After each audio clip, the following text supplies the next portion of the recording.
welcome to Playwright, a podcast about creating and sharing new ways to play. This is our audio game jam where we pitch brand new video game ideas back and forth. We workshop them until we come out with something that is at least explig worthy. That's a nice way to... That's a nice bar for us to clear. I think we can make that today. Anyways, my name is Ryan Hamann. You can call me H for the sake of convenience. I'm Ryan Quintal. You can call me Q. Let's just get that out of the way. So we are recording this a few weeks in advance, as we usually do. We keep a few weeks ahead of when these things go out. And this coming Sunday is the Academy Awards, which I recognize in speaking about it now. This is coming out long after the awards have shown on television. Anything that we could have to say about this will be long and dated by the time. We don't know who won Best Picture. We don't know that The Shape of Water ran away with everything. You know, it's any Shapes of Water's game right now. Have you seen The Shape of Water? Because I have not, and I was so drawn to it, but somehow just missed the whole bandwagon. Yeah, well, erotic fish movies have kind of been my forte ever since Finding Nemo, so...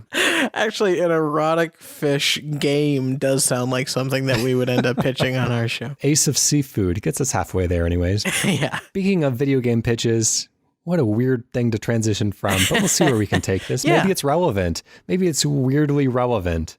Who knows? I guess we'll have to find out. It's called Ladybird. It's you get out of a situation. That's right, but you have to wait for the darkest hour to do it. Otherwise, you're done, Kirk. Oh, they're all there. You're welcome, ladies and gentlemen. Happy Hollywood. And Mary Christina Aguilera. Oh, very good. It's relevant modern reference. You're going first today. What do you bring us? I might pitch this so quick you won't have time to put music to it. You know the game of checkers. Okay, yeah. So the game of checkers, but we reduce the amount of checkers on the board. Instead of 3 rows, let's bring it down to 2 or potentially even 1. So you only have maybe, 8 to 12 pieces on the board at any given time. Okay. And you play checkers like normal, but every time you go to jump somebody and take their piece, it enters into a mini little combat fighting scenario. This is partially inspired by that lovely virtual chess game they play in Star Wars that I always wanted to play when I was a kid. But I love the idea of you kind of go and you jump somebody else's piece, and it's not necessarily successful. They have a chance to either stop you dead in your tracks, maybe not eliminate your piece, but to fend off your attack with skill. But obviously the person doing the jumping needs to have some advantage. So that is the pitch this week. So you think that I wouldn't have enough time to put music behind that? Well, I stretched it out a bit. I kind of gave you the old 15-minute version of the 5-minute idea. Okay, so this is interesting. This kind of makes me think of, there's a lot of games, like board games and stuff, that represent like wartime scenarios and stuff like that. And so yes, oftentimes a kind of nice reversal in video games or in movies or whatever, or in books, like the end of Harry Potter and the Sorcerer's Stone or Philosopher's Stone, depending on where you're reading it. They play a game of wizard's chess that represents kind of a real battle against these monstrous chess pieces. But right, so a typical kind of reversal is taking the mechanics of the board game and then expanding them into a more like realistic setting. So chess pieces that actually bash each other apart, or the game of life that's played with actual like little animated people that go around and experience real life transitions and stuff like that. And so I think this is funny as a premise because there's nothing that inherently like symbolic about the game of checkers necessarily. Yes. That's a game that's like so simple that it can't possibly originate anywhere in reality. And so having this one no wizards, broken no down bishops, like it was some sort of a deep methodological metaphor is there's some inherent kind of reverse comedy in there that I like. Yeah, especially if, say, a jump occurs and you go into a combat scenario. And I think you would want the whole thing to feel like, maybe as quick as, 10 to 20 second little fights punctuated by maybe a 15-minute game of checkers. So a very accelerated, whether that's a smaller board or what have you. But I love the idea of these things being to the comedy angle, looking a little bit like the 7-Up dots from the SNES era. Or Cool Spot, yeah, as everyone knows him as. Yeah, so they all kind of have sunglasses, or maybe it's even randomly generated, so you get like different types of goofy looking puck people every time one of these fights begin. I would also be interested if the jumping kind of puts you into a competitive multiplayer kind of WarioWare like situation where you're thrown into like a random situation, and they're always like these huge overblown set piece type things, like a starship trying to blast another one with lasers, or something that's like grand and epic that obviously doesn't fit the checkers motif very well. And so you have to kind of think on your feet, and then the person who's doing the jumping has the advantage, the easier job, as in with a lot of those WarioWare type games. But it's still kind of potentially anyone's game. It's just whoever thinks the fastest is going to be the one who walks out ahead.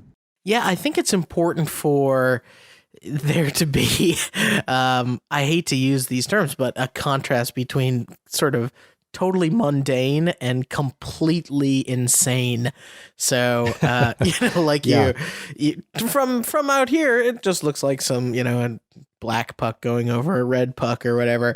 And then you zoom in, and maybe you can keep a sort of simplistic enough graphical style so that you can almost do things with, like, assemble objects and items with particles. So all of a sudden you're seeing like a giant warship that is made of all checker pieces, or like cannons firing things with checkers, and applying those kind of frantic mini games. I feel like this concept has just been dancing around in all sorts of fiction for a while, but I can't recall, a video game in modern times that is doing it. And I'm sure there's probably indies out there that are doing something like this, but one that's really like caught me in some way. The core mechanics of checkers, I wouldn't describe as being like hugely enthralling.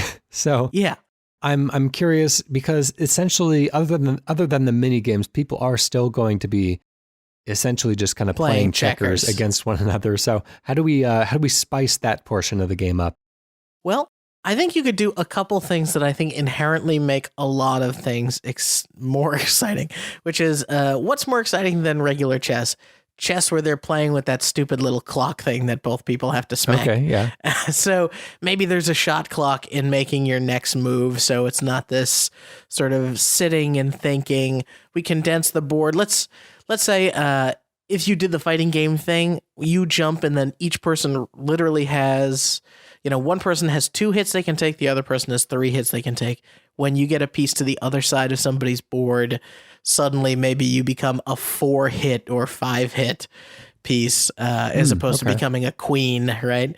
And then that piece then can kind of, you have the potential to sort of win with a single piece if you're good enough. Maybe if you're queened or whatever it is, then you could change the game into chess rules, or you can change it into like half the board becomes a backgammon board, and that changes how you're able to move around using those elongated triangles instead. Or maybe you go by go rules.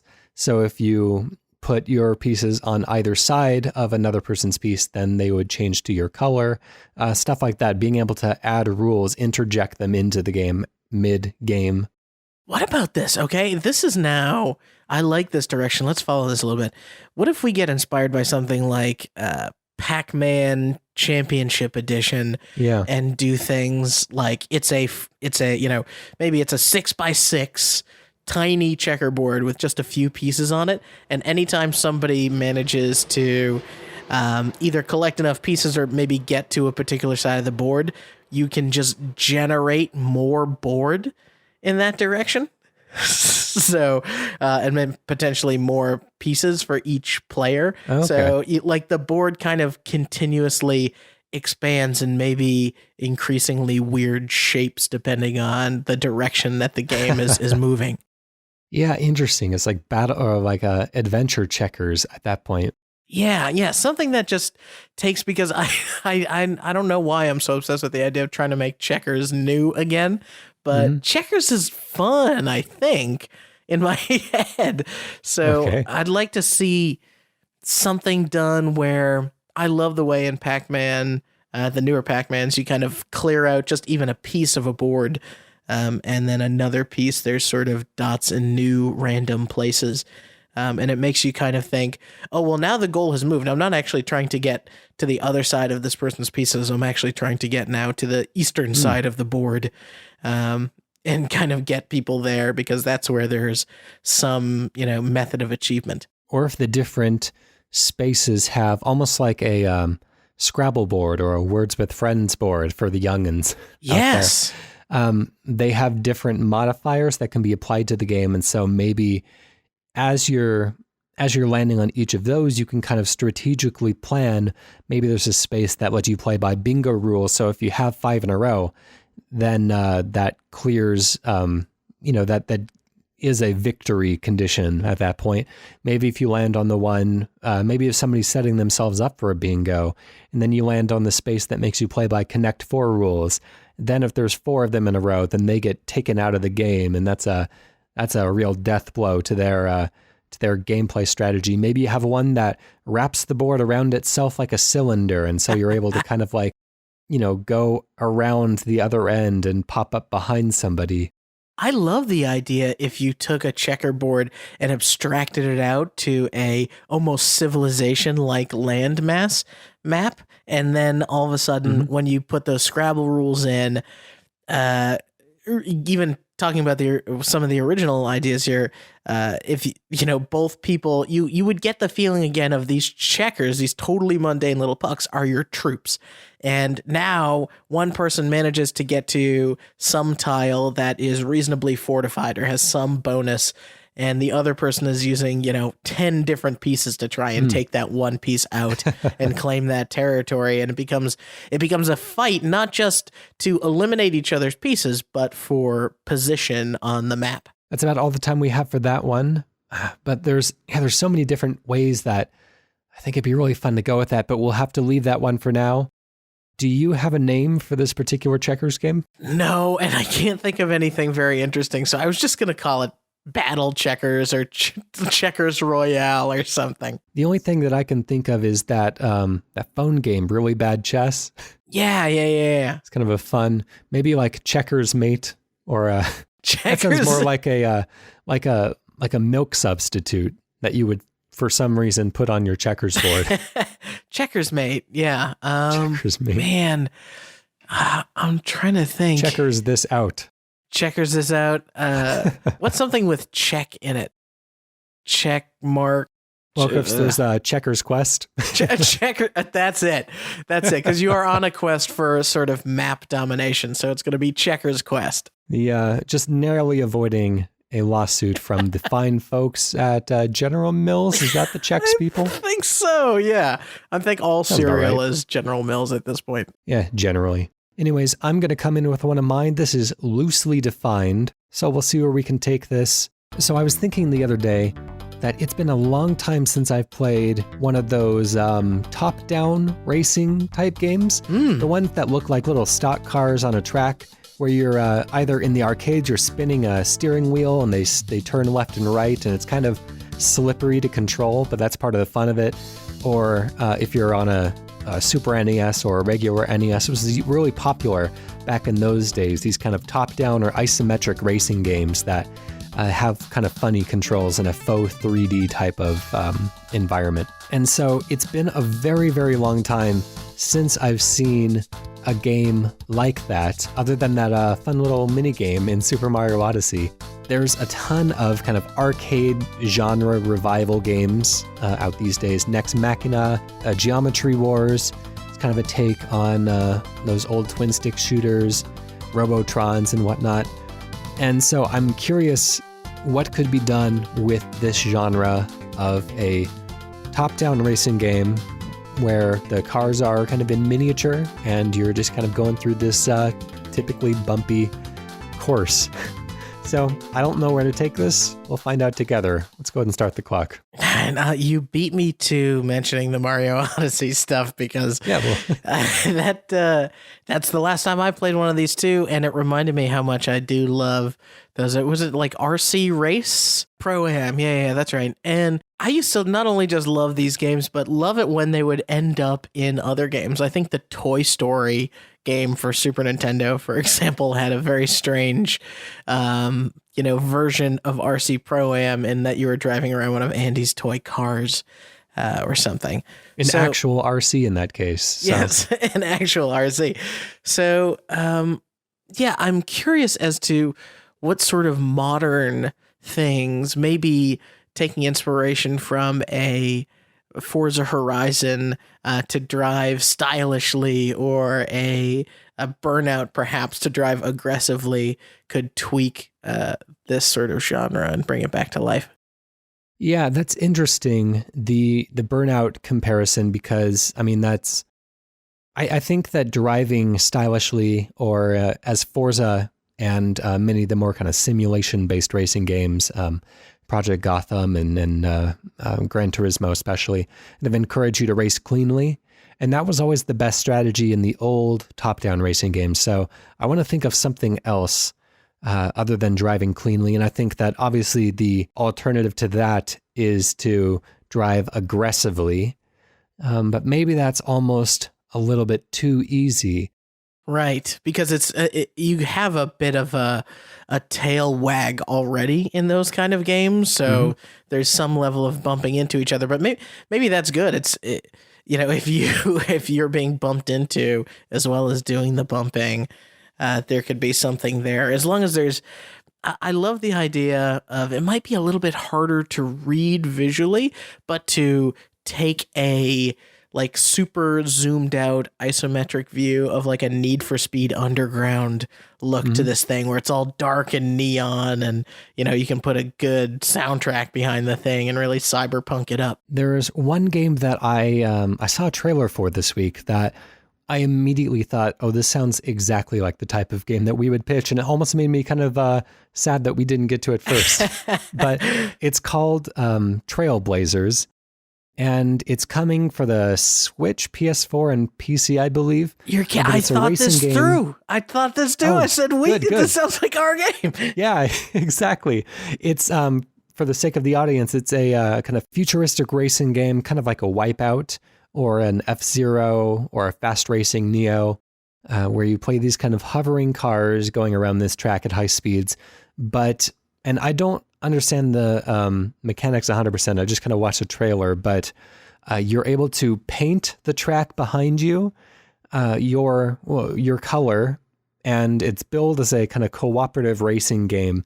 And so potentially you would have two players that are the same color, and as one of them paints the track behind them, the other person either gets a speed boost by driving through their own color, or they get to pick up like a charge up boost like you would get in F-Zero GX. Yeah. And so it's kind of like a mix of Wipeout and Splatoon in those ways. And I thought that was super clever. And so I'm interested because if you, in these top-down racing games, you can usually see like the entire track. And so some way that we can really cleverly incorporate the, somehow terraforming the track or changing the track on your first lap to benefit you on your next lap, or setting up traps or something like you would do in a split second, something that's on that level, I think would be really cool. You know what I always liked that some of these isometric racing games managed to incorporate is some visual of, inevitably you'd get a course there where one path was going over the other. They were kind of trying to sell the like bridge look. And what if you had the different points in the track, or perhaps a different ability with your car, where you could either trigger points or you could take some sort of action and manipulate the track ahead or the track behind you. Not just necessarily to give a boost, but to literally potentially change a curve or a turn or a speed bump that everybody else would have to deal with. Yeah, exactly. I'd be interested if this had kind of like a power-up system like you would get in a Crash Team Racing or a Mario Kart. And all of the pickups that you get would also have not only offensive or speed boosting capabilities, but they would also affect the track every time that they're used. And so if you use a speed boost, it sends out this bigger rocket blast behind you, and wherever you triggered that, it would leave a crater in the map, kind of like a Worms game, blasting away at the map like that. And so anytime that somebody would come to that portion of the track, then they would have to, physics based, like go down into that crater or try to swerve around it. It just adds another obstacle to the course. You can have an ice blaster that ices over the track, so you can either shoot that in front of you in a straightaway to gain some speed, or you can shoot it behind you on a curve to try to slip the other person and make them crash into a wall. Maybe it has a missile that can either be used to shoot at an opponent or can shoot out a wall in the course. So you can cut a corner, take a shortcut by making your own shortcuts, stuff like that. What if you also thought about one of my favorite games that has come out and it's on mobile systems? I don't know why I called them systems, mobile phones. Mobile technologies. Mobile future tech is Monument Valley. So what if you took the isometric view and made MC Escher like tracks that contained all sorts of shortcuts and stuff if you just looked at the perspective differently or took a turn that you might have thought impossible, or different parts of the stage can rotate like you rotate pieces of the world in Monument Valley, and then the racetrack on lap 1 is not the same as it is on lap 3, so you don't necessarily get the get that sort of comfort zone that you can fall into with these sort of smaller tracks. Because the isometric racing games, you have to have a pretty contained track to be able to visualize it in mostly one view. I like Sonic and All-Stars Racing Transformed does a really good job of usually changing things up for the second or third lap. I think some of the Mario Kart games do that as well, maybe. And so maybe, this kind of rotating, almost like Rubik's Cube like track that's kind of constantly changing would give you a good opportunity to make the race course kind of perpetually change as it goes, so it keeps it fresh, keeps people on their feet. But at the same time, maybe there are some pieces that are always in motion, and those, if you happen to time it right, then you'll get it at just the right point to where like a propeller blade is touching the track, so you can drive on that and cut across a huge portion of the track. Or maybe there are some pieces of the track that you can manually trigger to move. That's totally what I'm talking about. So if there's I think Mario Kart does this really well, where you can you take that risk reward, right? And take a certain very difficult turn, but potentially it's going to flip a switch and thwart some of your previous racers, which is a step that Mario Kart does not normally go to. It's like, if you're the only person that took a shortcut, you might be sitting with all your items waiting to shoot someone that's never going to appear, right? But this is a good opportunity to say, okay, I'm going to take this shortcut, and maybe the first person that does it puts everybody else into a mode where now everyone has to attempt the shortcut, right? The rest of the track crumbles away or something.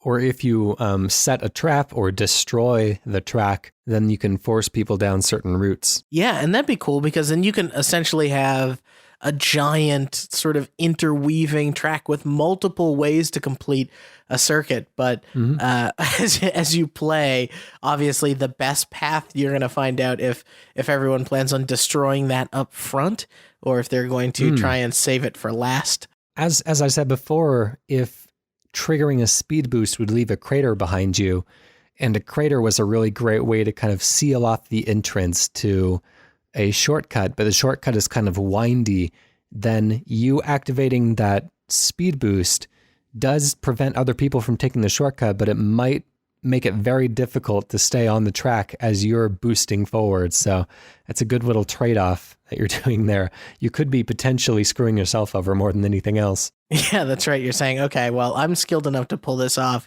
and I'm betting that everyone else is as well, because if not, then I just took away my best route to get around. All right, well, that's all the time that we have on that one. It's time to come up with a name for that. I like the idea of like overturning the system and then turning is like a car thing, so maybe just overturn. Overturn is awesome because the track also gets destroyed. Maybe pieces of it can be overturned. Yeah, exactly. There we go. Awesome. Not bad. And we are coming back with another request from our community. This was sent to us on Twitter. That is @PlaywrightCast. And this comes from Mark Delaney of True Achievements. Mark Delaney suggests that we check out The Hum Abductions. Says that it's an alien type of game where apparently the developer has a phobia of aliens. Mark calls it a very literal xenophobia, which I appreciate. I was going to say, our president developed this game. Fantastic. Like space aliens, I'm assuming. Yeah. And he was making the game as his way of kind of sorting out an exposure therapy. And so he points us towards that specific game, but let's go ahead and use the premise that he attached along with it to build out our own separate game before we look into what the one that actually exists is and see if we take it in a different direction. So that is a space alien phobia exposure therapy treatment abduction type game. Let's see what we can do with it. Let's start the clock. Well, maybe I cheated, but I had already watched the video after this was sent to us, and thank you very much, Mark. That it freaked me the heck out. And I think it's because even if you look at stuff like the X-Files, the alien fiction and alien abduction, specifically space alien fiction, is always, it gets to some almost lizard brain like fears that still exist in the human psyche. And like, there's always a worry of, in these sort of games, and I don't want to get too heavy too soon, but here we go, of sort of the manipulation of children or the violation of the sanctity of the human body. Like something is going to be manipulated, something is going to be potentially harmed or cut or incised, probed. Right. So it's like this, the fear that we have of something not understanding us and taking sort of brute force methods to understand us. Yeah, I think it would be really neat to explore, because he brought up the xenophobia pun in there.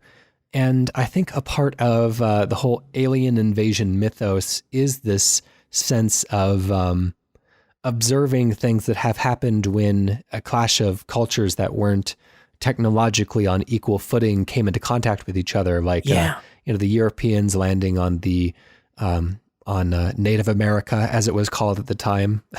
The New World, as they called it, and interfacing with the First Nations people there, and just the horror of that whole situation, if you think of it from their end.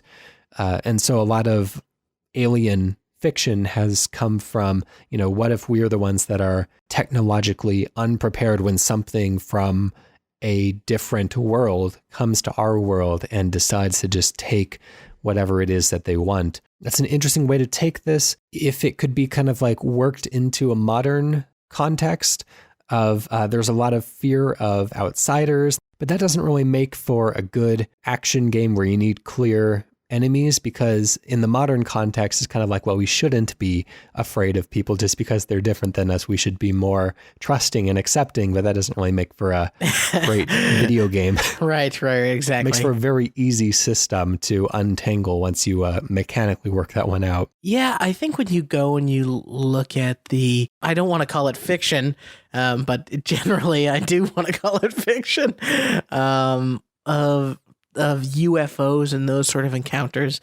Maybe it's the concept that a lot of fiction plays with, like The Thing, where you are somehow harassed by aliens, and the aliens throughout the course of this experience have the ability to blend in as other people. Prey did this very well, right, this past year, where aliens could become objects, and it kind of made you enter a room, and I could only play a few hours of it, because it just gave me this sort of anxiety. But you go into a room and you see 2 coffee cups, and you're like, there's no way this person needed 2 coffee cups. Yeah. So maybe, maybe there's a way to essentially play with enough things like that, right? Like that goes into small objects, and maybe it gets more extreme later in that game. I don't know. But the idea of tying that with the John Carpenter's The Thing, and get people as well are the threat, and the environment can be the threat. And then what happens to you? I guess you kind of have to make yourself a kind of a one-hit kill, powerless type of horror game sort of thing. How do you think you can exist as a protagonist here? I think the thing that I would want to do the most, if I want to make this like a current events kind of parallel type game, is make the aliens entirely harmless, but present them in a threatening way. Yes. To where people's gamer brains would kind of take over and immediately just start shooting and running for cover and do what we usually do when we play video games. I think a game that did this really well was the original Nier. A lot of the early game enemies don't even attack you, but they're visually coded as enemies. And so you go on up and, just kind of bash them up and get your experience orbs, and you feel good about yourself. Like, okay, I got the drop on them before they were able to trick me. And it wasn't until I had that explained to me that they weren't actually ever hostile that I would have never really recognized like an that asshole. Yeah, exactly. It's like, oh, actually. And then there's some story stuff later on that makes you feel even worse about it, as Nier games have a tendency to do. But this idea of almost like the that book that Omega Man and I Am Legend and The Last Man on Earth is based on, where this guy is kind of holed away in his home and he's surrounded by these monsters, and it kills them to protect himself. And then he realizes later on that these are actually intelligent and they have their own society, and they are now the kind of dominant species on the planet. And, yes, he's the monster. He is legend. That's how the story got its name. I kind of wonder if when you look at the modern genre of walking simulators, people call it, sort of interactive storytelling plus horror games, one of the things I haven't seen very often is trying to do one of those kind of upscale as vignettes, specifically to all shade out one view of a thing. So maybe you're several different people in different situations feeling threatened in different ways by these aliens, and it's only sort of through the march of the story are you starting to learn it's like you, the player, have to look at each one of these things individually and piece together yourself the motives of them, but they are connected in some way. And maybe it's, in all scenarios, it becomes an attempt at communication where, but you just feel so frightened that, the resolution for many of them is violence. This could be a good time to make this into like a text adventure, or a kind of graphic text adventure like The Walking Dead or Subsurface Circular, where there's less like actual gameplay and more decision making. And so you can, this would be a really good like tie into the real life metaphor here, is that, you are almost like the Night of the Living Dead, which we talked about last week. You are kind of holed away in this house as there's aliens that are kind of moving into the neighborhood, so to speak. And you're kind of bouncing your reactions off of your other human neighbors. And and the people that are kind of locked away and trying to hide from this potential menace, this perceived threat. And right, so your neighbors throughout get into some altercation and they shoot the aliens, and then the aliens maybe potentially murder them back. They would technically be in the right to do so, based on their even culture. if it's like a non-threatening presence that's made threatening through the way that people talk about it. Yeah. Like in The Walking Dead, your encounters with actual zombies are very few. Most of the terror that's kind of instilled in you is seeing them kind of walk in over the horizon and then seeing everyone else's reaction, like, oh, we have to get out of here quickly.